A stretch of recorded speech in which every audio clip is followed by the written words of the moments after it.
বন্ধুরা, আমরা প্লাস্টিক বলতে দেখেছিলাম হচ্ছে কৃত্রিম পলিমারকে বলা হয়। কৃত্রিম পলিমার অর্থাৎ যে পলিমারগুলোকে আমরা বিভিন্ন রাসায়নিক বিক্রিয়ার মাধ্যমে শিল্প কারখানায় বা পরীক্ষাগারে তৈরি করে থাকবো সেগুলোই হচ্ছে কৃত্রিম পলিমার। আর এই কৃত্রিম পলিমারগুলোকে দেখো বন্ধুরা, ব্যবহার এবং বৈশিষ্ট্যের ভিত্তিতে আরও দুটি ভাগে ভাগ করা হয়ে থাকে। প্রথমটির নাম হচ্ছে থার্মোপ্লাস্টিক এবং এর বেশ কিছু সংখ্যক বৈশিষ্ট্য রয়েছে। আসলে প্রথম বৈশিষ্ট্য ছিল হচ্ছে এটি, আমি একটু মিস অর্ডার করে ফেলেছি, আমি তার জন্য দুঃখ প্রকাশ করলাম। প্রথম যে বৈশিষ্ট্যটা সেটা হচ্ছে যে এই ধরনের থার্মোপ্লাস্টিকটি হচ্ছে লম্বা, সরু এবং জট পাকানো টাইপের একটি গঠন তৈরি করবে। যে জট পাকানো গঠন বা শিকলটিকে বলা হয় হচ্ছে ক্রস লিঙ্ক, অর্থাৎ এদের মধ্যে যে শিকলগুলো হবে সেটা কিছুটা জট পাকানো টাইপের হবে।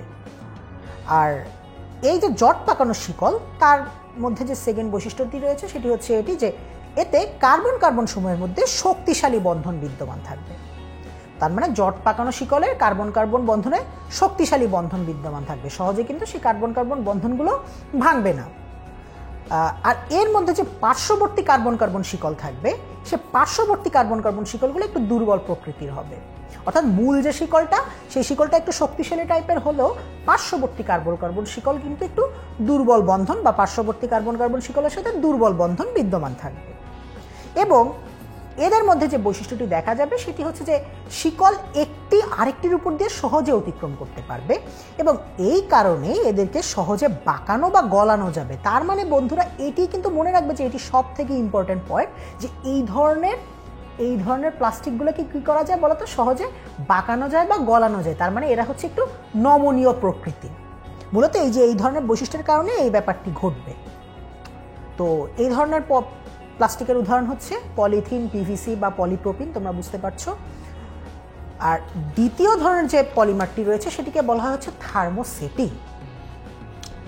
দেখো, এরা হচ্ছে থার্মোপ্লাস্টিকের তুলনায় একটু কম নমনীয় এবং শক্ত টাইপের হয়। এরা যেহেতু ওটি ছিল নমনীয় প্রকৃতির, এটি হচ্ছে শক্ত এবং কম নমনীয় প্রকৃতির। আর এদের মধ্যে যে ব্যাপারটি ঘটে যে কার্বন কার্বন যে নিজস্ব শিকলটাই রয়েছে, মানে যে মূল শিকলটি রয়েছে, সেটি সমযোজী বন্ধনের মাধ্যমে শিকলটি গঠন হয়ে থাকে। আর পার্শ্বীয় যে শিকল থাকবে এর মধ্যে, এই পার্শ্ববর্তী কার্বন কার্বন শিকলের সাথে কী করবে বলো তো, দৃঢ় হাইড্রোজেন বন্ধনের মাধ্যমে আবদ্ধ থাকবে।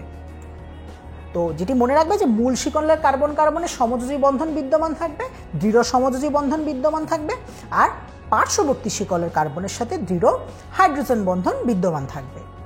এবং তাপ প্রয়োগের ফলে দেখা যাবে এরা গলার বদলে কয়লায় পরিণত হয়। তার মানে বন্ধুরা, এদেরকে কিন্তু আর তাপ প্রয়োগের ফলে সহজে গলানো যাবে না বা নমনীয় করা যাবে না। তো এই অবস্থায় যদি আমরা এদেরকে তাপ দেই, মানে তাপ দিয়ে যদি আমরা অনেক বেশি পরিমাণে তাপ দেই, তাহলে যে ব্যাপারটি ঘটবে, ওদের মধ্যে যে ক্রস লিঙ্কটা থাকবে, মানে যে জট পাকানো গঠনটা থাকবে, সেটি কিন্তু সহজে বিয়োজিত হয়ে যাবে। এবং সব থেকে ইম্পর্টেন্ট পয়েন্ট সেটি হচ্ছে যে এদেরকে কেবলমাত্র একবার গলিয়ে একবারই আকার দেওয়া যায়। এদেরকে তুমি বারবার গলিয়ে, যেমন দেখো ওই যে আগের যে ব্যাপারটি ছিল থার্মোপ্লাস্টিক, সে থার্মোপ্লাস্টিকটি কিন্তু নমনীয় ধরনের ছিল এবং তাদেরকে কিন্তু সহজে গলানো যেত বা অন্য পরিমাণ অন্য আকৃতি দেওয়া যেত। তো আমরা জানি যে সহজে যদি কোনো জিনিসকে গলাতে পারি তাহলেই কিন্তু আমরা তাকে অন্য আকৃতি দিতে পারবো।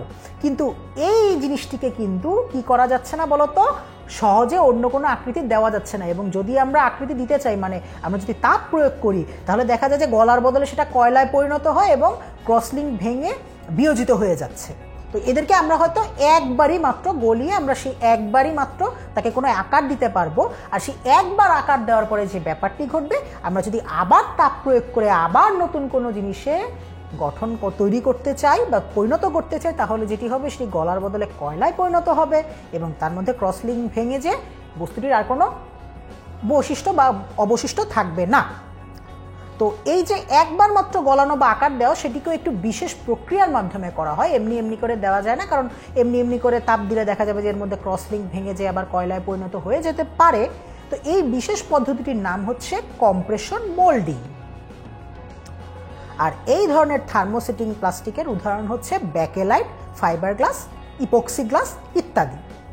তো আজকের মতো এই ছিল আমাদের পলিমার এবং কৃত্রিম পলিমার নিয়ে যাবতীয় আলোচনা। তোমরা জৈব যৌগ সম্পর্কে আরও অনেক কিছু জানতে অবশ্যই আমাদের সাথে থাকবে এবং সবাইকে অনেক ধন্যবাদ।